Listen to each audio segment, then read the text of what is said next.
Title: The Last Goal. From the moment he could walk, Lesigo had a soccer ball at his feet. It wasn't a fancy one, just an old, half-flattened ball his father found behind the school field. But to him, it was magic. Every morning before school, he'd dribble through the dusty streets, kicking pebbles like defenders, dreaming of the day he'd play in front of thousands. But as he grew older, his dreams started to drift. High school came with fast cars, louder music, and girls who laughed at his jokes. Suddenly, practice didn't seem as fun when a message buzzed on his phone. Coach would shout, "You've got talent, Lesigo, but you're wasting it." He'd just smile, pretending not to care. Deep down, he knew the coach was right. Then came the night everything changed. Lesigo's little sister, Mila, was only 9, his biggest fan. She wore his old jerseys and waited outside the pitch every training day, waving her tiny hands, shouting his name in joy and admiration with her soft voice. But one rainy evening, Mila got sick and her condition got so bad that a few days later, she passed away. The world froze.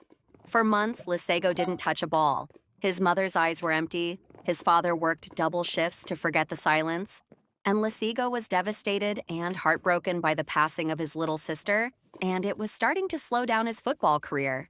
He almost quit soccer for good, but one afternoon he found Mila's sketchbook under her bed. On the last page, drawn with her shaky little hands, was a picture of him holding a trophy. Underneath it, she'd written in big, uneven letters, "One day, my brother will be the best." He cried for hours. From that day, something inside him changed. He stopped chasing attention and started chasing purpose. The girls who once distracted him still smiled his way, but now he smiled back with focus in his eyes. Every sprint, every tackle, every bruise, it was all for her. Every match he played was in her name, and every time he played, he dominated the field as if it were in his hands and left defenses speechless and crowds perplexed. Years passed. Trials, rejections, injuries. He faced them all, and at times he was left saddened by how clubs didn't want his talent, even though he was so good. But he didn't let that stop his vision. Mila's vision.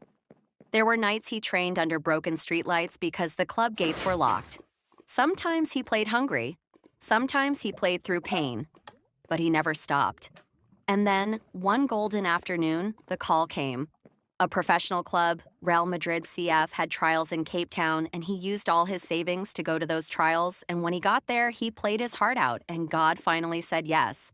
And the biggest club in the world just had to sign him because of how incredible he is. Months later, as he walked into the stadium for his debut, with the number 9 stitched on his back, he looked up at the sky. The crowd roared his name, but he whispered just 2 words under his breath. "For me."